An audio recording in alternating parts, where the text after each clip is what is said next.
Cam, what went wrong? Plenty, but I thought we started great. I thought, we knew what we were walking into here. Big emphasis on our start. I thought the start was really good. Both teams were going set for set, and we earned some field position there and created a really good try scoring opportunity. And then from there, just penalties and errors gave Roosters possession of field position, and we just couldn't match them. There's a couple of losses, I think 2 losses in your past 3 games. Like, how are you feeling about where the team is at this point? I think over the last month we've had, and before I say this, the Roosters were really good tonight, and they've been really good for a long period. So I'm not taking anything away from them, but in terms of what we can control, last 4 games we've had 2 of our best performances and 2 of our worst for the season. So, not happy about that. You just can't be that team that goes good performance, poor performance. So, yes. But that hasn't been your trend at all year, right? Like, no. So is there anything you can identify why? No, I thought we were ready to come here and, ready to put in another really good performance on the back of last week. So, no, but when the intensity went up, a few guys didn't want to go with it.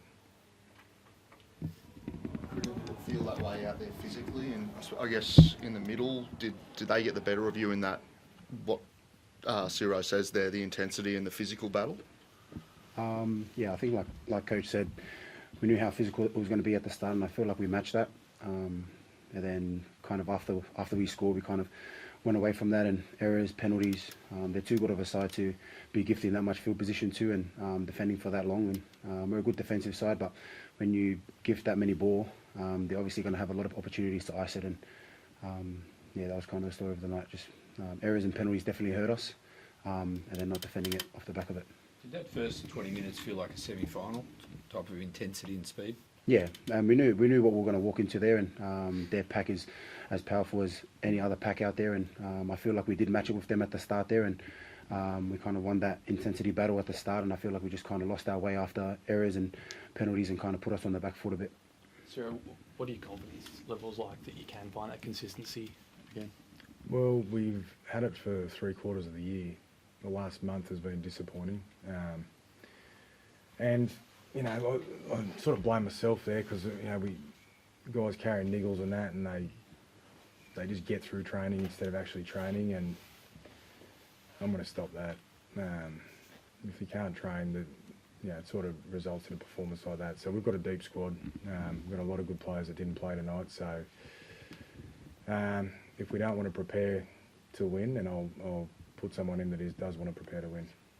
Do you feel you could have rushed that kind of Tracy, maybe rushed back a week or 2 early? No, he was ready to play last week. We held him back a week. Who do you reckon comes in? Ciro, is there anyone that you kind of look at and go, that's a guy that's ready for a chance? Oh, we've got a couple of guys available from injury, possibly next week or the week after. Tilly and Mars. Jake Turpin's back playing New South Wales Cup and doing a good job there, and there's a couple others.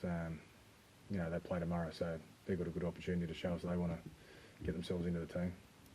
Daniel Turbo is obviously a massive target tonight for the Roosters. Like, a team's at a disadvantage at the moment. We heard Ivan Cleary talk about it during the week, like with the no competing in the air and no being able to tackle in the air. Like, does it give guys like Tupou, Mark Nawase an advantage? I don't agree with the rule, but that's the rule. We've known that's the rule for a long time, and if you want to give up field position like that, then you allow guys like Tupou to do what they do. We need to be better in a number of ways. Nothing to complain about there. Steve, what's your reaction, I guess, hearing that from Coach that, maybe some boys are on notice that there might be some changes in the next couple of weeks? Oh, I feel like we're coming into the serious part of the year, and if you don't get your mindset right coming into these big games, you're going to be sitting behind the post most of the time. So you'd rather have this conversation now than leading into finals and having that combo. I feel like the mindset is the biggest thing going into these games, and just having no victim mentality. You review your own game, keep yourself accountable, and then you can keep the other boys accountable. And when every player is doing that, you're going to be a hard team to beat, and you're preparing to win as well throughout the week. What wisdom can you kind of give to the boys? Like, you've won premierships, you know what it's like to succeed at this part of the season. What can you kind of say to the boys who are maybe feeling like it's getting like a long season, it's getting a bit tough? Oh, it's a long week of preparation. The games, like a whole week away, and what we can control right now is review the game and then just taking it session by session and attacking those sessions as they come, and then just when the game rolls around, we're ready to go. Not just floating through the week and then when it gets to game time, like switching on, but you're switching on from the start of the week. So that's probably the conversation we can be having with a few of the boys now. But yeah, it's everyone's accountability to bring that mindset, and myself too. I was a victim of a few brain lapses out there too, and definitely put the boys under pressure. But yeah. Cam, it's a bit of a new look spine, of course. Still pretty early on with Galvin and Hayward, at hooker. How do you think the spine is gelling, and do you think that's been a factor in the kind of bumpy run recently? I think everyone was pissing in our pocket last week about how good it looked, so not too concerned about that. But when you lose possession, I think it was close to 70-30 through that middle part of the game. It's pretty hard as a spine player. There's definitely things they could have done better to help in that regard, like some 7-tackle sets and not sort of getting our game on and things like that. But when the possession's against you like that and you're giving stupid penalties away, or 9-5 penalty count, which the couple I'll ask about, but we were responsible for most of them. It's not much to do as the spine can do. Thanks, guys. Thank you.